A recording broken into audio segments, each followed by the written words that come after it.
afternoon. I am Marvia Jones, for those of you who don't know me, and I will be presenting on my practicum experience with the Ivanhoe Neighborhood Council this summer.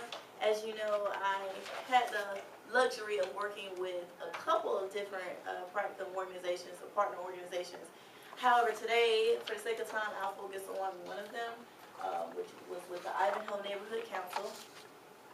And the bulk of this project was geared toward the development of a grant proposal in response to a financial literacy request for proposals that was sent out very recently. So the problem would be that approximately 9,000 low-income residents live in the target geographic area of Kansas City, Missouri. African Americans make up 90% of this population. That data has sort of been fluctuating pending the most updated census data, but as of the 2005-2009 American Community Survey, that was the population. 30% of low to moderate income households are unbanked. Now this is a particular term in the industry that denotes households that do not utilize banking services. So they don't have a checking account, they don't have a savings account, they don't get money orders from a bank, they're unbanked.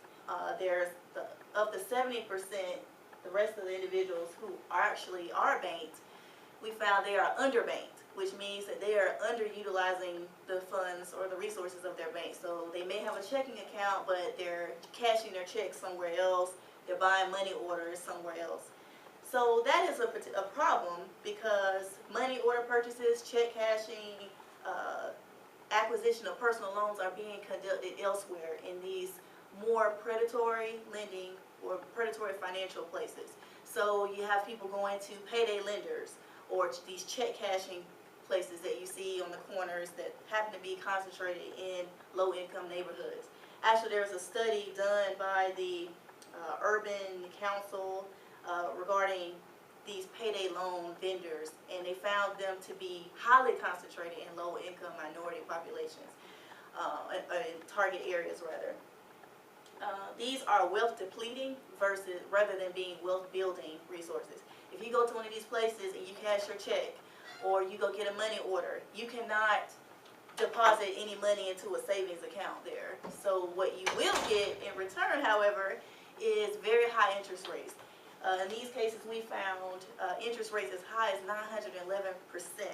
So imagine going and getting a payday loan. They charge you $16 to borrow $100 until you get your check the next pay period or whatever.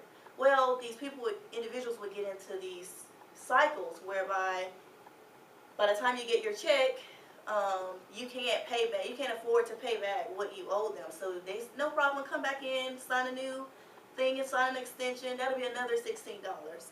So you continue to add this money on top of money. How would you ever be able to get out of the cycle if you're constantly living paycheck to paycheck, constantly unable to make up the debt plus whatever charges you're charged? So when you finally total it all up, financial economists have determined that its interest rates, it equates to about 900%, over 900% interest rates, which is unheard of in mainstream banking products.